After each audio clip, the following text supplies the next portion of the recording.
Hello, thank you for enrolling in this OET tutorial. This is the reading part of the OET. In this course, we are going to traverse through all the three parts of the reading. We're going to discuss the most important techniques, tips, and tricks regarding part A, B, and C. For that, before we proceed, I want you to understand that it's important that you practice. That I think that you have to put in the back of your mind before starting this course. Let us proceed. Alright, so you have to know this, what we call mindset. So you have to have mindset, like you have to say certain things in the mind, because mind, like in psychology, is important when it comes to life and exams in particular. You have to determine yourself to success. For instance, you have to tell yourself before booking the exam that I'm going to pass this exam, I'm going to pass this exam, or I've already passed this exam, so that you have positive mindset before starting the exam.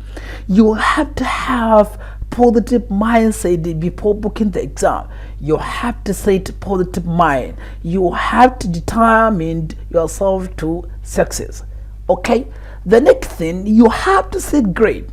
So to set a grade, you shouldn't go to the exam, you shouldn't book the exam or practice the exam and go to take the exam without knowing what kind of grade you want to score. You have to tell yourself, I'm going to score A in reading, I'm going to score A in listening, I'm going to score A in all the subtest, or I'm going to score ABBA, A B B A in listening, B in reading, B in writing, and A in speaking. So that's ABBA. I want to score AAAB. I want to score triple A 1B. I want to score triple O the B in all the subtests. So you have to set a grade before starting practices, before booking the exam, because knowing your grade will determine the level or for how long you'll be dedicating times and for how long you'll be practicing, and what kind of weeks, what kind of time will be enough for you to practice, to be more flexible based on your schedules, based on your daily life activities. So you have to say this, you have to determine yourself to success, you have to set a grade, and then you succeed. That's it. Okay. Next thing is something like to know the exam. To do just like kind of I want to know the skeleton of the exam. You know, the OET is having, the reading part is having three parts, as I have already mentioned. We have part A.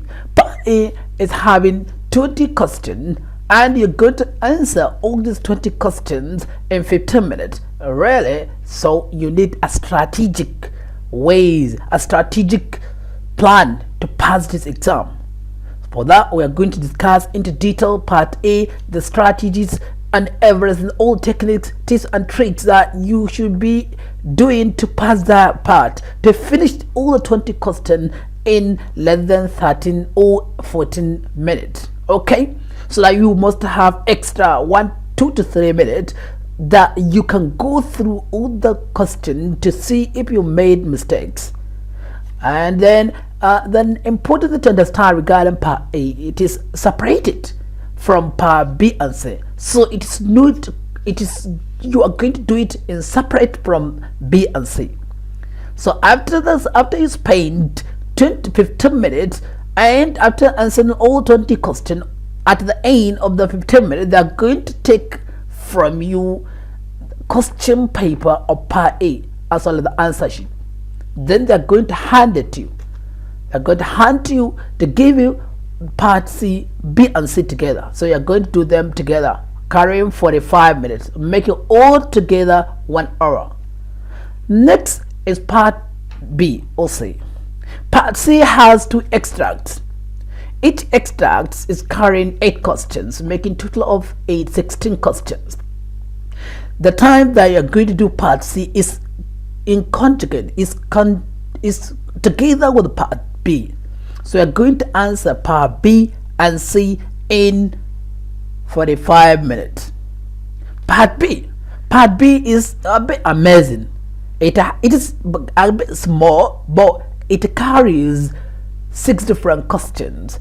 You're going to answer all the 6 different questions, and still 6 different questions with 6 different text, 6 different settings, and the time that you will be using is that 45 minutes in conjugate all together with the part C.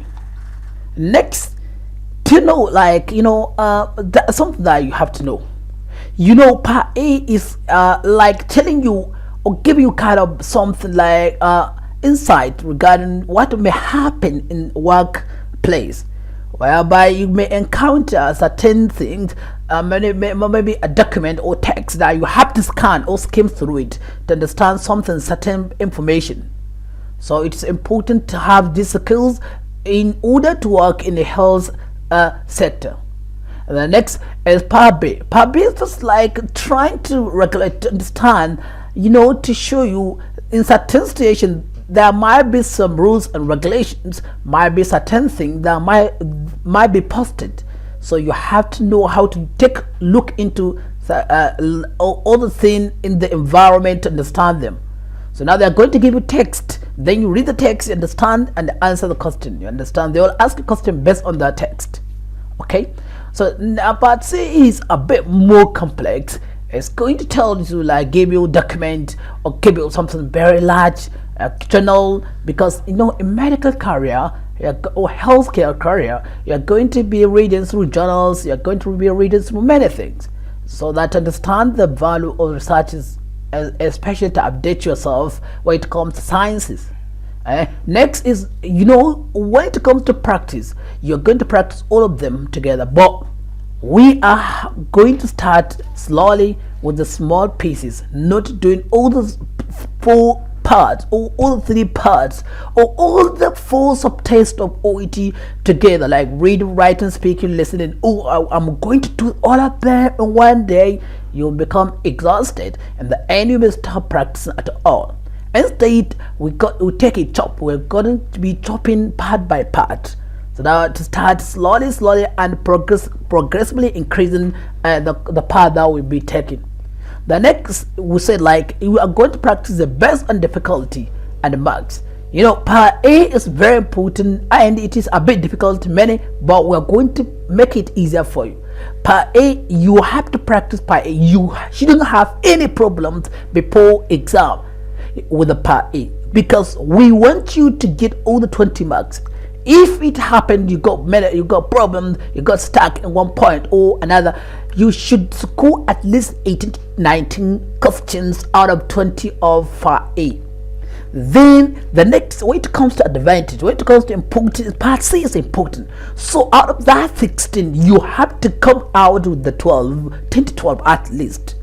So making, for instance, if you have scored 18 from part A, 12 from part C, oh my gosh, so it is altogether 30. So meaning you have got grade B straight.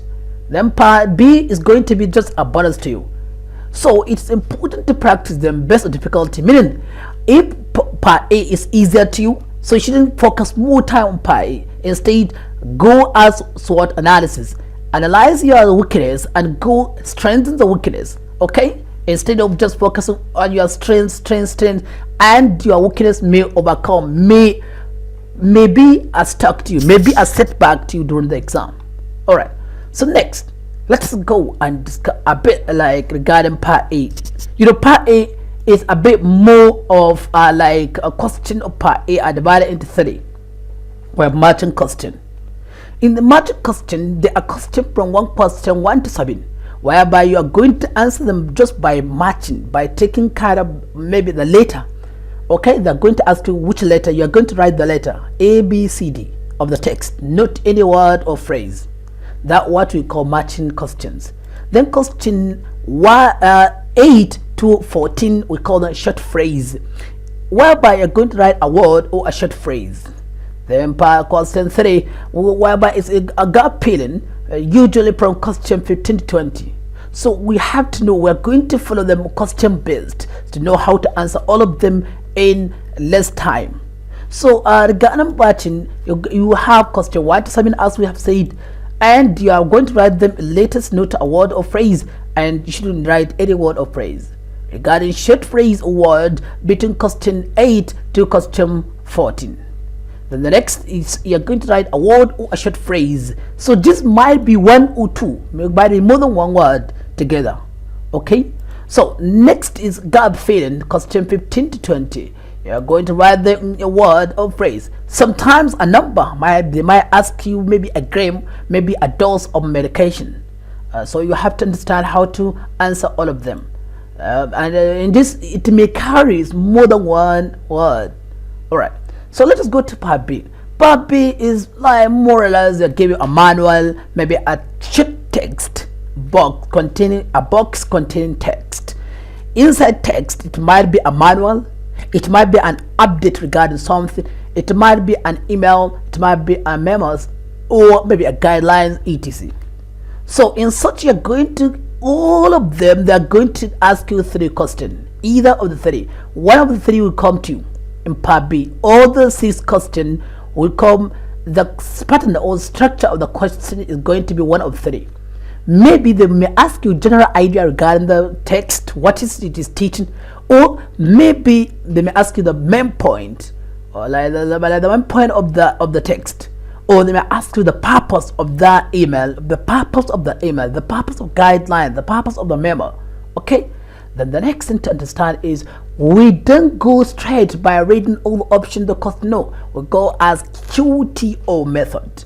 We call them QTO, question text options. You read question, we're going to tell you what to do in the question, then you go to the text, then you return to the option and pick the answer. Then you go. And you shouldn't spend no more than 2 minutes in each question. So each question from part B, you should try to finish it in less than 2 minutes. Or if it go beyond more, you shouldn't go beyond 2 minutes. Okay. So we should spend no more than 12 minutes from part B, because to have more time for part C. All right. So next is part C. Part C is important. Part C is complex. Really, it's complex because it contains huge, like lengthy words, and maybe a journals. The question part C, and then the vocabulary. Okay, let us go to the the complex. What is the part C is telling you? It is kind of, they give you paragraphs of journal update or research, whereby you will read it and inform it to understand what it is teaching, what it's telling you. To all they may ask you to identify certain points. So all that in that, like they are not, it is not like necessarily that you understand all the complex, all the paragraphs from part C. The most important, you understand the question and you pick out the answer. That's the most important. So you shouldn't worry that I don't understand. No, you don't need to. Then for the question of part C, we have 8 questions per extract. Out of the 8 questions, 6 out of 8 questions are either of the 4. There might be a guest element. They may ask you just to point something, or like what is the main point, okay, the main purpose of the text of the paragraph, or opinion tells by someone inside the paragraph, or they may ask you the attitude of someone or the presenter of that research. So out of the 8, you will have 6 questions like that. Then out of that, still you will have 2 out of 8 lexical references. Maybe they may ask you certain kind of linkages. Maybe they may ask you a meaning, or just could be like a lexical, could be meaning or linkages. Like meaning, they may ask you something regarding maybe a synonymous term, okay, meaning of the expression inside the paragraph.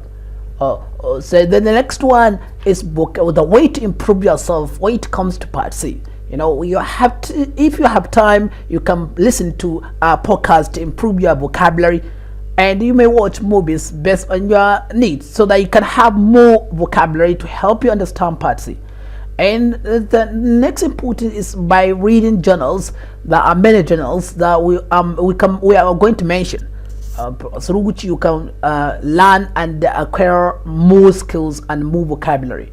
So learning new words may also help you if you have more time before the exam. Let us see like what could be the best exam on percentage. You know, the exam is like part A is carrying 48%, part C 40%, part B 12%. So from here you can see getting all the part A and part of part C is means like you pass exam. Getting all part C and part A, wow, you got A. So it's important that you understand like what part should I practice more, what should I do. Okay, part A, as we have said, we have discussed all of them. Okay, so now we're just indicating the percentage for each part. Part A carries the highest percentage, followed by part C. Okay, so now what can you do to increase your score? As we said, like you can practice vocabularies, like if you have time, such as mja.com, bmj, Red College of Physician, etc. So if you have more time, you can practice you can read through these examples, these journals, so that you improve your vocabulary before the date of your exam. Number two, you know, we have two parts. You practice more part A and C. If you can get 18 from part A, 10 to 12 from part C, it means you got B. Then anything like 4 from part B, or you get 20 from part A, 4 from part B, so making 24. Then you are looking for 6 out of A, out of 16 of part C, so you can get 10. Then you got B. So this is the way to practice. I see you in the next class and next video, whereby we're going to start part A. Okay.